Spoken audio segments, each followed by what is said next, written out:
আচ্ছা, আজকে আমরা যে বইটা নিয়ে কথা বলবো সেটা হলো মেল রবিন্সের দ্য 5 সেকেন্ড রুল। হ্যাঁ, এটা এমন একটা ছোট্ট কৌশল যা নাকি আমাদের জীবন, কাজ, আত্মবিশ্বাস সবই বদলে দিতে পারে। হুম আমাদের কাছে বইটার কিছু অংশ আর বেশ কিছু নোট আছে, আর সত্যি বলতে প্রথমবার শুনে মনে হয়েছিল 5 সেকেন্ড গুণে আবার জীবন কিভাবে বদলায়।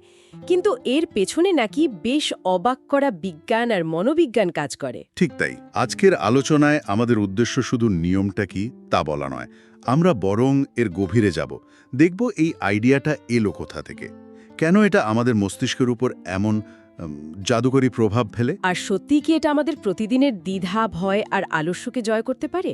একদম। আমরা এর কার্যকারিতা আর সীমাবদ্ধতা দুটোই খতিয়ে দেখব। দারুণ। তাহলে শুরু করা যাক একেবারে গোড়া থেকে। এই নিয়মের আবিষ্কারক মেল রবিন্স, তিনি তো কোনো বিজ্ঞানী বা মনোবিজ্ঞানী নন। না, একেবারেই না। তার নিজের জীবন একটা সময় এতটাই ভেঙে পড়েছিল যেখান থেকে এই নিয়মের জন্ম। ব্যাপারটা ঠিক কি হয়েছিল? হ্যাঁ, গল্পটা বেশ নাটকীয়। একটা সময় মেল রবিন্সের জীবন প্রায় ধ্বংসের মুখে ছিল। তার 41 বছর বয়সে স্বামীর রেস্তোরাঁর ব্যবসা ডুবে যায়, প্রায় $8 লক্ষ দেনা। বলেন কি? হ্যাঁ, আর তার নিজের মিডিয়া ক্যারিয়ারও থেমে গিয়েছিল। তিনি এতটাই হতাশায় ভুগছিলেন যে প্রতিদিন সকালে অ্যালার্ম বাজার পর স্নুজ বাটন চাপতে থাকতেন।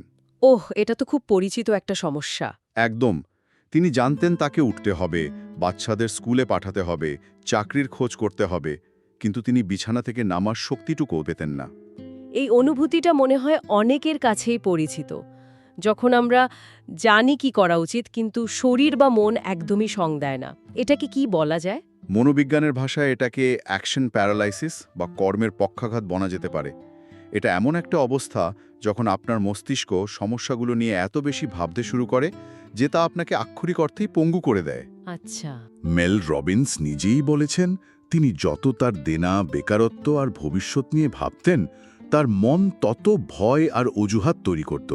মস্তিষ্ক তখন তাকে বলতো, বিছানায় থাকো, বাইরে পরিস্থিতি আরও খারাপ। মানে এটা মস্তিষ্কের এক ধরনের আত্মরক্ষার কৌশল। ঠিক, যা ভালো করতে গিয়ে উল্টে ক্ষতি করে দেয়। তার মানে মস্তিষ্কই তাকে আটকে রাখছিল। তাহলে এই চক্রটা ভাঙল কিভাবে? কোনো বড় অনুপ্রেরণা?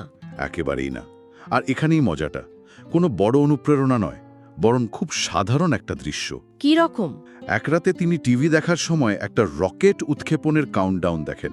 5, 4, 3, 2, 1, লিফট অফ। রকেট উৎক্ষেপণ? হ্যাঁ, দৃশ্যটা তার মাথায় গেঁথে যায়। আর সেই মুহূর্তে তার মাথায় একটা অদ্ভুত চিন্তা আসে, কাল সকালে অ্যালার্ম বাজার পর আমি নিজেকে রকেটের মতো বিছানা থেকে উৎক্ষেপণ করব। এটা এমন একটা বোকা বোকা চিন্তা ছিল যা তিনি সহজেই উড়িয়ে দিতে পারতেন। কিন্তু তিনি দেননি, আর সেখান থেকেই সবকিছুর শুরু। তার মানে মেল রবিন্স একটা রকেট উৎক্ষেপণ দেখে নিজের জীবনের জন্য একটা লঞ্চ কোড খুঁজে পেয়েছিলেন। দারুণ বলেছেন, একটা লঞ্চ কোড। এই 5, 4, 3, 2, 1 কোডটা ঠিক কিভাবে কাজ করে? এর পেছনের কৌশলটা কি? কৌশলটা খুবই সাধারণ, কিন্তু এর পেছনের বিজ্ঞানটা আকর্ষণীয়। নিয়মটা হলো, যখনই আপনার মনে কোনো কাজ করার ইচ্ছা বা প্রয়োজন জাগবে, কিন্তু সাথে সাথেই দ্বিধা বা ভয়ও কাজ করবে, যেটা প্রায়ই হয়। হ্যাঁ, তখনই আপনাকে 5 থেকে 1 পর্যন্ত উল্টো গুনতে হবে, এবং 1 বলার সাথে সাথেই শারীরিক পদক্ষেপ নিতে হবে, কোনো ভাবনাচিন্তা ছাড়া। যেমন 5, 4, 3, 2, 1 গো বলে বিছানা থেকে নেমে পড়া বা মিটিংয়ে কথা বলার জন্য হাত তোলা। কিন্তু এই উল্টো গোনাটা কেন এত জরুরি? মানে 1, 2, 3, 4, 5 গুনলে কি একই কাজ হবে না? না, হবে না। আর এখানেই এর মনস্তাত্ত্বিক দিকটা লুকিয়ে আছে। যখন আপনি 5, 4, 3, 2, 1 গুনেন, তখন আপনাকে মনোযোগ দিতে হয়। এটা একটা সচেতন কাজ। আচ্ছা। এই কাজটা আপনার মস্তিষ্কের সেই অংশকে ব্যস্ত রাখে যা অজুহাত তৈরি করে, ভয় দেখায় বা অতিরিক্ত চিন্তা করে। সোজা কথায়, আপনি দ্বিধা করার সুযোগ পাওয়ার আগেই তাকে থামিয়ে দিচ্ছেন। ইন্টারেস্টিং।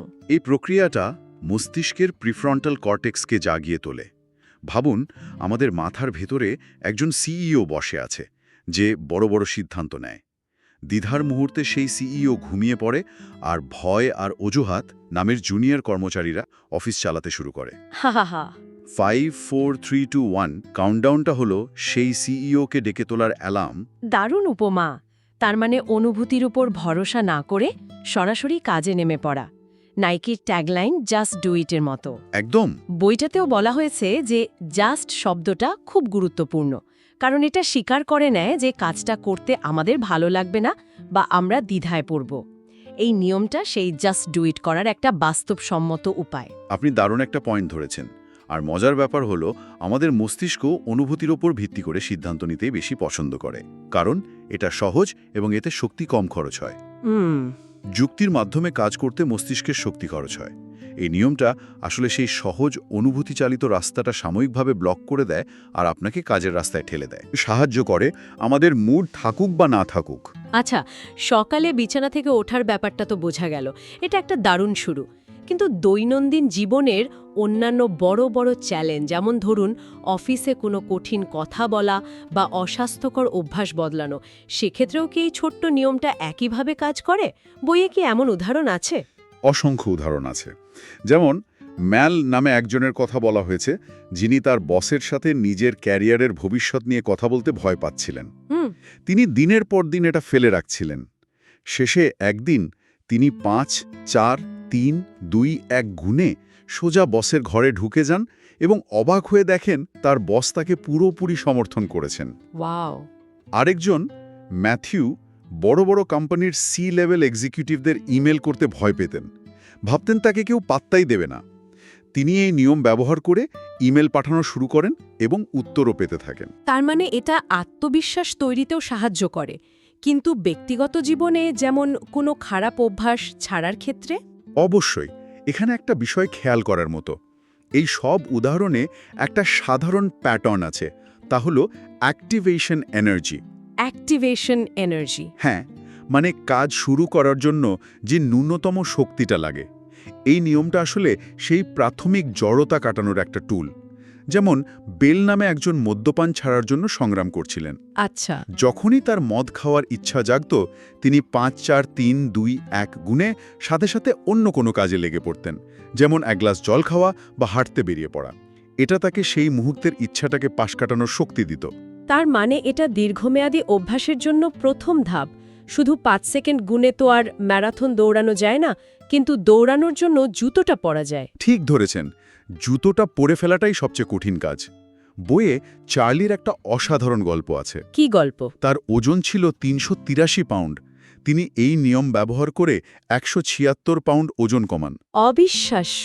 তিনি বলতেন তিনি স্বাস্থ্যকর জুস খেতে একদম পছন্দ করতেন না, কিন্তু প্রতিদিন সকালে 5, 4, 3, 2, 1 গুণে সেটা খেতেন, কারণ তিনি নিজের কাছে প্রতিশ্রুতিবদ্ধ ছিলেন। দিনের পর দিন এই ছোট্ট ছোট্ট কাজগুলোই তার জীবনে বিশাল পরিবর্তন নিয়ে আসে।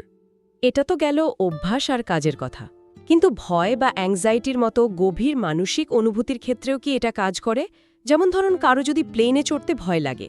হ্যাঁ, এবং এর ব্যাখ্যাটাও খুব ইন্টারেস্টিং। মেল রবিন্স নিজের উড়োজাহাজে চড়ার ভয়ের উদাহরণ দিয়েছেন। তিনি আবিষ্কার করেন যে ভয় এবং উত্তেজনা শারীরবৃত্তীয়ভাবে প্রায় একই জিনিস। তাই নাকি? হ্যাঁ, দুটো ক্ষেত্রেই আমাদের হৃদস্পন্দন বেড়ে যায়, শ্বাস-প্রশ্বাস দ্রুত হয়, হাতে ঘাম হয়। পার্থক্যটা শুধু আমাদের মন তৈরি করে। আমরা একটাকে নেতিবাচক নাম দিই ভয়, আর একটাকে ইতিবাচক উত্তেজনা। বাহ, এটা তো দারুণ একটা দৃষ্টিকোণ। তাই যখনই তার প্লেনে ভয় লাগত, তিনি 5, 4, 3, 2, 1 গুনতেন এবং সচেতনভাবে নিজের মনকে একটা অ্যাঙ্কার থট বা নোঙর চিন্তার দিকে নিয়ে যেতেন। অ্যাঙ্কার থট, এটা কি? অ্যাঙ্কার থট হলো একটি ইতিবাচক চিন্তা, যা দিয়ে আপনি আপনার ভয়ের চিন্তাকে প্রতিস্থাপন করবেন। যেমন প্লেন টেক অফ করার সময় ভয় লাগলে তিনি ভাবতেন গন্তব্যে পৌঁছে তার প্রিয়জনদের সাথে দেখা হওয়ার মুহূর্তটার কথা। ও আচ্ছা। 5, 4, 3, 2, 1 কাউন্টডাউন তাকে তার ভয়ের চাকা থেকে বেরিয়ে এসে এই নতুন ইতিবাচক চিন্তায় নোঙর ফেলার সুযোগ করে দিত। এতে তার শরীরী অনুভূতিটা একই থাকত, কিন্তু তার মন সেটাকে ভয় না ভেবে উত্তেজনা হিসেবে ব্যাখ্যা করত। বইটা পড়তে গিয়ে একটা বিষয় আমাকে সত্যিই চমকে দিয়েছে।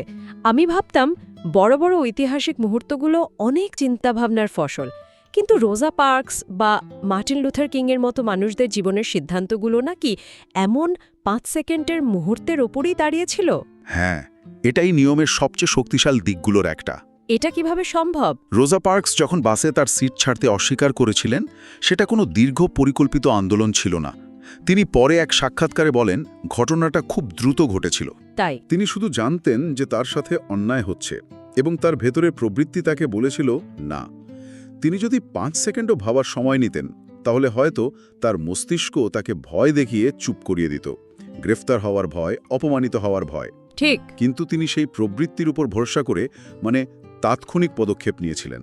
আর ডক্টর মার্টিন লুথার কিং জুনিয়রের ক্ষেত্রে একই রকম ঘটনা। বাস বয়কটের নেতৃত্ব দেওয়ার জন্য যখন তাকে মনোনীত করা হয়, তিনি তার লেখায় স্বীকার করেছেন ঘটনাটি এত দ্রুত ঘটেছিল যে আমি ভাবার সময়ই পাইনি। যদি পেতাম তাহলে হয়তো আমি এই মনোনয়ন প্রত্যাখ্যান করতাম। ভাবা যায়। এই উদাহরণগুলো দেখায় যে সাহস মানে ভয় না থাকা নয়, সাহস হলো ভয় থাকা সত্ত্বেও 5 সেকেন্ডের একটা ধাক্কায় কাজে নেমে পড়া। মহান কাজগুলো প্রায়শই দীর্ঘ পরিকল্পনার ফল নয়, বরং সাহসের একটি ছোট তাৎক্ষণিক মুহূর্তের ফল। কিন্তু এখানে একটা প্রশ্ন আসছে, ভয় তো আমাদের রক্ষা করার জন্য কাজ করে। সবসময় 5 সেকেন্ডে ভয়কে অগ্রাহ্য করে ঝাঁপিয়ে পড়াটা কি বিপজ্জনক হতে পারে না? এই নিয়মের কি কোনো সীমা আছে? খুবই গুরুত্বপূর্ণ প্রশ্ন। অবশ্যই এর সীমা আছে। এই নিয়মটি আপনার ভেতরের প্রবৃত্তি বা ইনটিউশনকে কাজে লাগানোর জন্য, বোকার মতো ঝুঁকি নেওয়ার জন্য নয়। আচ্ছা। যদি আপনার মনে হয় উঁচু ছাদ থেকে লাফ দিলে আপনি উঠতে পারবেন, তাহলে 5, 4, 3, 2, 1 গুণে লাফ দেওয়াটা বোকামি। ঠিক। নিয়মটা হলো সেই সব কাজের জন্য যা আপনি জানেন আপনার করা উচিত, যা আপনার লক্ষ্যের সাথে জড়িত, কিন্তু ভয় বা আলস্য আপনাকে আটকে রেখেছে। এটা আপনার ভেতরের ইতিবাচক ইচ্ছাকে জাগিয়ে তোলার টুল, বিপজ্জনক ইম্পালসকে নয়। পার্থক্যটা বোঝা খুব জরুরি। তার মানে আজকের আলোচনা থেকে একটা বিষয় পরিষ্কার, পরিবর্তনের জন্য সঠিক সময়ের অপেক্ষা করা বা অনুপ্রেরণার জন্য বসে থাকাটা একটা ফাঁদ। একদম। আসল শক্তিটা হলো কাজে নেমে পড়া, তা যত ছোটই হোক না কেন। প্রায় করে ফেলেছিলাম বা করব ভেবেছিলাম, এই কথাগুলোর আসলে কোনো মূল্য নেই। একদম। আর সেই শক্তিটা আমাদের সবার ভেতরেই আছে। 5, 4, 3, 2, 1 এই সাধারণ কৌশলটি সেই ভেতরের শক্তিকে জাগিয়ে তোলার একটা চাবির মতো। বইটিতে একটা দারুণ তথ্য আছে যা এই ধারণাকে আরও শক্তিশালী করে। জেমস ডাইসন তার বিখ্যাত ভ্যাকুয়াম ক্লিনার তৈরির আগে 5127টি ব্যর্থ প্রোটোটাইপ বানিয়েছিলেন। 5000-এরও বেশি? হ্যাঁ। আর পাবলো পিকাসো তার জীবনের সেরা 100টি শিল্পকর্ম তৈরির পেছনে প্রায় 50,000টি অন্যান্য শিল্পকর্ম স্কেচ, ড্রয়িং, পেইন্টিং এগুলো সৃষ্টি করেছিলেন।